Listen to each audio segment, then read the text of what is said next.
Que este sacrificio que ofrecemos en tu honor te apacigüe y nos proteja.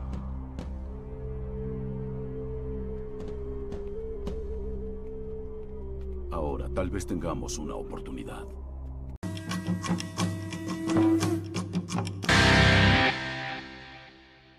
Es el procedimiento normal de toda épica, tomar la realidad y exaltarla en entusiasmo.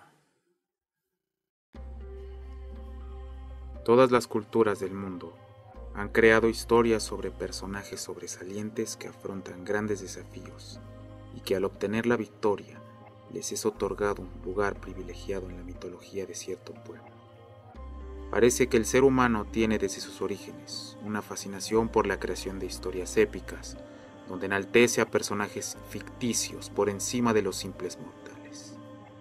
Este tipo de personajes heroicos han sido retratados a lo largo de la historia en mitos, poemas y novelas. Y desde que existen el cine y la televisión, muchas de las narraciones épicas más famosas han sido contadas por estos medios de comunicación y difusión, sin olvidar que siempre han predominado aquellas provenientes de la mitología griega y las épicas medievales. Sin embargo, pareciera que en años recientes Occidente ha buscado alternativas novedosas para vender en su mercado de entretenimiento. Está el ejemplo de la serie Avatar, la leyenda de Aang, serie animada que retoma elementos estéticos, filosóficos y conceptos orientales contados bajo una reinterpretación del mundo en el que no existe Occidente. Un relato épico completamente novedoso para lo antes visto en la animación.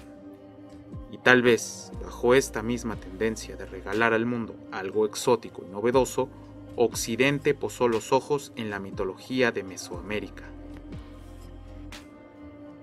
La serie animada Onyx Equinox es una épica reciente que para fines prácticos llamaré del género neo-mesoamericano, ya que está ambientada en el México antiguo y no retrata ninguno de los relatos épicos de origen mesoamericano ya existentes, pero sí retoma elementos mitológicos y estéticos de las culturas mesoamericanas.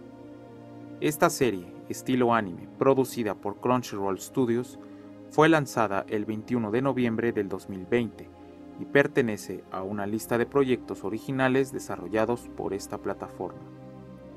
Esta serie fue creada por la animadora y showrunner Sofía Alexander, quien desarrolló inicialmente este proyecto como una historieta aproximadamente desde el 2007, pero para fortuna de todos, decidió que quería convertir el proyecto en una serie animada.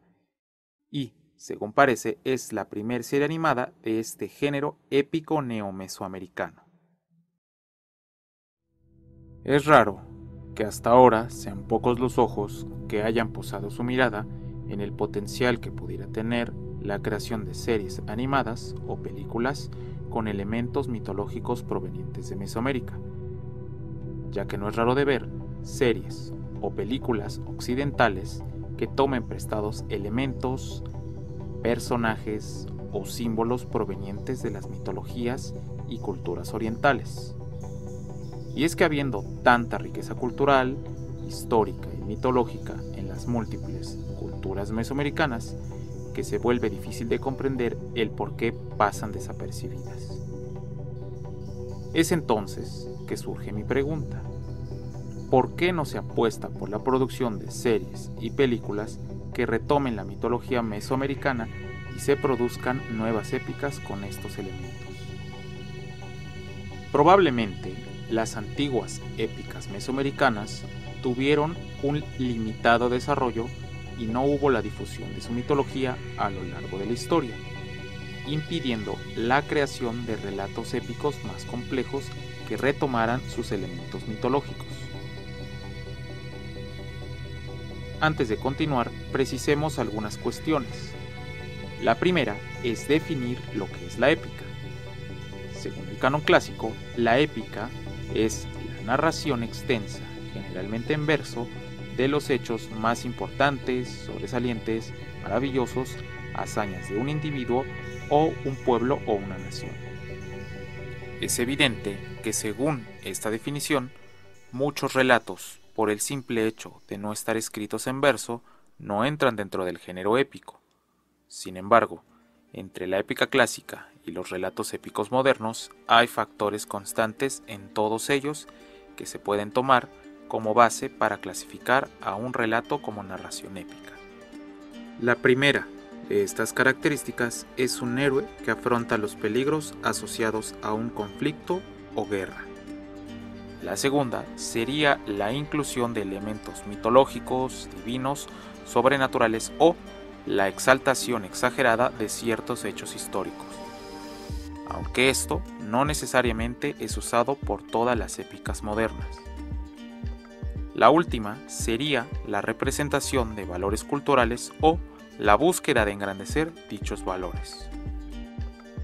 Como podemos notar, estos elementos son constantes en casi todas las épicas, ya sea que estén escritas en verso o en prosa, o que omitan uno de estos puntos, y podrían incluir distintos tipos de relatos como la epopeya, los cantares de gesta, las sagas, las novelas de caballería y las fantasías épicas. Pero si ya te diste cuenta, estos géneros o subgéneros de la épica representan el desarrollo literario de la épica llevado a cabo principalmente en Europa. Pero ahora, tomando en cuenta estos 4 puntos anteriormente descritos, podríamos entonces considerar la existencia de una épica mesoamericana que entre dentro de estos cánones sin considerar artificiosa o forzada clasificación. Claro que sí. Esto es porque ninguna cultura del mundo ha sido ajena a la producción de relatos en los cuales se exalten las hazañas de un personaje o personajes trascendentes, casi siempre ficticios, y en los cuales se vean reflejados ciertos ideales o logros culturales en forma de metáfora. En el caso de Mesoamérica, tendríamos diversos relatos épicos en torno a deidades como Quetzalcóatl o Huitzilopochtli, y héroes del pueblo como Nezahualcóyotl o Tlahuicolli. Hasta este momento, queda claro que de acuerdo a los 4 puntos previos, no hay diferencia destacable entre la épica clásica y la épica mesoamericana. Sin embargo, sí parece haber importancia de una por sobre la otra, debido a que hasta ahora no había existido una serie o película animada que retratara relatos de origen mesoamericano, a diferencia de las constantes superproducciones que nos transportan a la Grecia antigua o a la Europa medieval. Hay un punto clave que denota la importancia y familiaridad de la épica europea y que en parte explica también la poca difusión de las épicas mesoamericanas en nuestra sociedad. Esto es la compilación de distintos mitos, fuerzas sobrenaturales, deidades y criaturas mitológicas dentro de relatos épicos que unifiquen este tipo de elementos en una historia de carácter nacional y que se conviertan a su vez en un símbolo transmisor de identidad cultural. Recordemos que los mitos de los que se componen las mitologías surgen de boca de quienes pretenden explicar la naturaleza y se van transmitiendo de generación en generación, y con el tiempo se hacen más y más complejos. Después forman parte del folclore, y lo que era una serie de mitos o leyendas se convierte en algo más complejo al compilarse junto con valores culturales y un lenguaje más estético. Esto ocurre porque el relato o relatos se pulen ya no de parte de quien los cuenta, sino más bien de quien los escribe. Por ejemplo, en la mitología griega hubo algunos compiladores de la mitología regional de las culturas griegas. En este caso, alguien que parte unificó ciertos aspectos mitológicos al escribir 2 grandes poemas épicos, la Ilíada y la Odisea. Homero nutrió la mitología con valores, emociones, y sus obras fueron probablemente transmisoras de comportamientos socialmente aceptados, y parte del conocimiento de esas mitologías se las debemos a él. Es entonces que en las épicas compilatorias de carácter nacional se retratan personajes que antes eran simples metáforas de la fortaleza autopercibida de una cultura. Se matizan mediante las emociones como el amor, el odio, el miedo o la lujuria, obteniendo así una personalidad que los haga más humanos y aceptables para el público que quizás se identifica con ellos. Y la contribución más importante de estos relatos es la difusión de elementos mitológicos a otras regiones, haciendo que la misma obra dote de identidad al pueblo que le dio origen, y lo que antes era algo fragmentado, ahora es representado como propio de una cultura. Los mesopotámicos escribieron el poema épico de Gilgamesh, los antiguos griegos tienen la Ilíada y la Odisea, en el caso de la India está el Ramayana, los romanos tienen la Eneida, los germanos tienen el Cantar de los Nibelungos, los franceses tienen el Cantar de Roldán, los españoles el Miocid y los anglosajones tienen a Beowulf. Cabe destacar que muchos de estos son obras en las que cada pueblo menciona o justifica su propia grandeza ante los demás pueblos y justifica a su vez sus valores nacionales.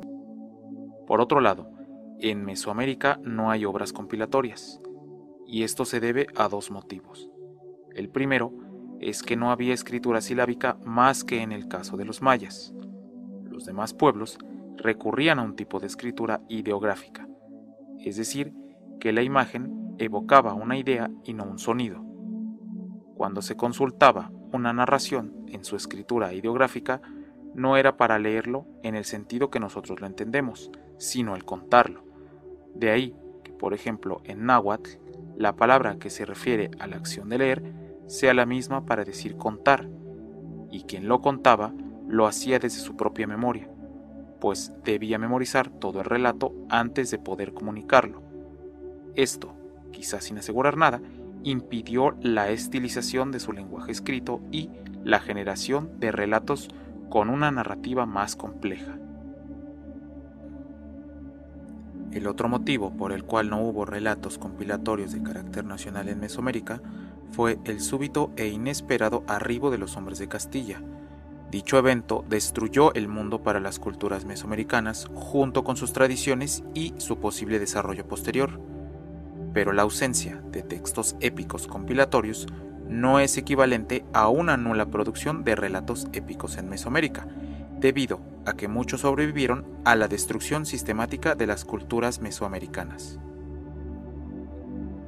De esta forma, cuando el relato épico, en el que se compilan elementos mitológicos, regionales y culturales de cierto pueblo, se difunde más allá de su región originaria, dichos elementos se vuelven elementos de identidad nacional y posteriormente su materia prima, en este caso la mitología, es reciclada una y otra vez por autores posteriores, de tal manera que dichos elementos trascienden su propia cultura y se vuelven elementos pertenecientes al imaginario colectivo, lo que facilita que relatos épicos se vuelvan clásicos y fácilmente reconocibles. Es entonces que a causa de la quema de códices, probablemente muchos relatos mesoamericanos se perdieron, y los que lograron salvarse quedaron sepultados entre el polvo de las bibliotecas europeas y de los monasterios que los rescataron del olvido, provocando que el desarrollo de la épica mesoamericana y su difusión no lograra trascender fuera de las culturas que los vieron nacer, quedando desconocidas para el resto del mundo. Ahora, quizá te estarás preguntando, ¿qué tiene que ver esto con Onyx Equinox? La razón es simple. Onyx Equinox está contribuyendo a expandir las mitologías mesoamericanas, así como sacando del olvido ciertos elementos mitológicos propios de Mesoamérica. Esta serie está retomando una épica olvidada por el tiempo, una épica que aún permanece fragmentada entre ruinas y libros polvorientos. De esta forma, la creación de relatos épicos neo-mesoamericanos inicia la labor compilatoria que no logró ser realizada. Quizá no sea tanto de carácter nacional, ya que es su fin el entretenimiento. Por otro lado, tampoco pretendo decir que su valor narrativo sea equiparable a la Odisea, pero recordemos que esta serie toma elementos mitológicos de distintas culturas: la mexica, la totonaca, la maya y la zapoteca. Sus personajes se mueven en un mundo habitado por criaturas mágicas, fuerzas divinas en conflicto, todo en torno a la aventura de un héroe que pretende evitar la destrucción de la humanidad, elementos dignos de un relato épico compilatorio. De igual forma, es importante aclarar que no se pretende establecer la supremacía de esta serie por sobre de otros relatos épicos neomesoamericanos, porque realmente notarás que no se está analizando el contenido narrativo o su calidad. Únicamente se pretende hacer notar que es con esta serie que el mundo del cine, la televisión y las plataformas de streaming abren sus puertas a las narrativas neomesoamericanas. Algunos podrían repelar que aunque no había series o películas, sí había material épico en otros medios, y tienen razón. No hay que olvidar que hay autores que semanalmente producen capítulos de relatos épicos retomando las mitologías del México antiguo en los hoy conocidos webcomics. Y en otros casos, los autores recurren a la autopublicación para llevar sus historias al papel. Ejemplos de esto no faltan. Algunos de estos serían el webcómic Códice Negro y el cómic Nelly, que de hecho estos introducen a sus personajes con una serie de cortos animados, o los cómics de la serie Aztlán, que incluso tienen versiones de sus cómics en inglés, francés y hasta el náhuatl. Así también se puede contar con otro tipo de género como lo es la literatura. Ahí está el ejemplo del poco conocido libro El Cantar de Quetzalcóatl, al cual su autor lo coloca en un género nuevo de fantasía épica. No podríamos decir que no hay la intención de crear relatos épicos mesoamericanos, porque las evidencias son muchas. Lo que faltaría en todo caso es el interés de llevarlas al cine o a la televisión. El poco interés de los medios por producir relatos épicos neomesoamericanos no solo se explica por el poco o nulo conocimiento en el imaginario colectivo de la épica mesoamericana o su mitología, sino por la poca identificación de la mentalidad occidental con respecto a los valores ajenos a las culturas y normas estéticas europeas. Ante esto, el padre Ángel María Garibay nos comentó al respecto. Para nosotros, alejados del sentimiento y la emoción de quienes crearon, cantaron y oyeron estos poemas épicos, es natural que el interés sea mínimo. Si lo tenemos, se debe más al artificio del esfuerzo cultural que a una espontánea aplicación del alma. Nuestra lejanía no proviene tanto de los siglos que han corrido entre ellos y nosotros, cuanto de la vida nuestra intelectual forjada en nuestras normas. Más cercano puede resultar para un hombre formado en la cultura de Occidente, Homero, que estos poemas. Por este motivo, me he atrevido a nombrar a este género naciente la épica neomesoamericana. Esto porque su narrativa es una construcción artificial de normas, estética y lenguaje mesoamericano que a veces poco tiene que ver con los verdaderos relatos de origen mesoamericano, y por desgracia no existe una herencia narrativa de línea directa que haya sido heredada de estos. Sin embargo, esto no implica que a mi parecer queden descalificados o demeritados estos nuevos relatos, sino todo lo contrario. Es de admirar que intenten rescatar del olvido una épica que ha estado durante muchos siglos ocultada del mundo moderno. Tal vez estamos ante una nueva era donde ciertas plataformas comiencen a tomar en cuenta otro tipo de narrativas. Tal vez porque resultan exóticos, pero se puede aprovechar a favor de la difusión de nuestra cultura. Puedes estar de acuerdo o no con la forma en que se abordan los elementos mitológicos de Mesoamérica, eso es válido. Pero, quizá desde tu impostura, ha llegado el momento de que optes por la creación de algún relato épico que cumpla con tus expectativas. Finalmente, podemos concluir que la poca o nula producción de series o películas con narrativas ambientadas en el México antiguo es un fenómeno no tan raro, pues en nuestra sociedad actual predominan los mitos, símbolos y normas estéticas heredadas de las culturas europeas.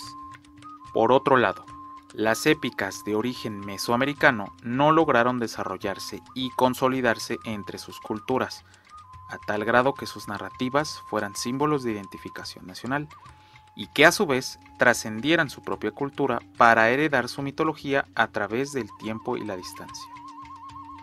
Es entonces que en nuestro presente, Onyx Equinox es el primer relato épico neo-mesoamericano que llega a convertirse en una serie animada, mientras que otros relatos de su mismo género permanecen un poco más anónimos, mas no por eso se les resta importancia, y es por ahora Onyx Equinox la representante actual de este género, lo que puede convertirla en la punta de lanza que abra muchas puertas a este género naciente, o podría ser la confirmación ante el mundo del entretenimiento que este tipo de series no son rentables.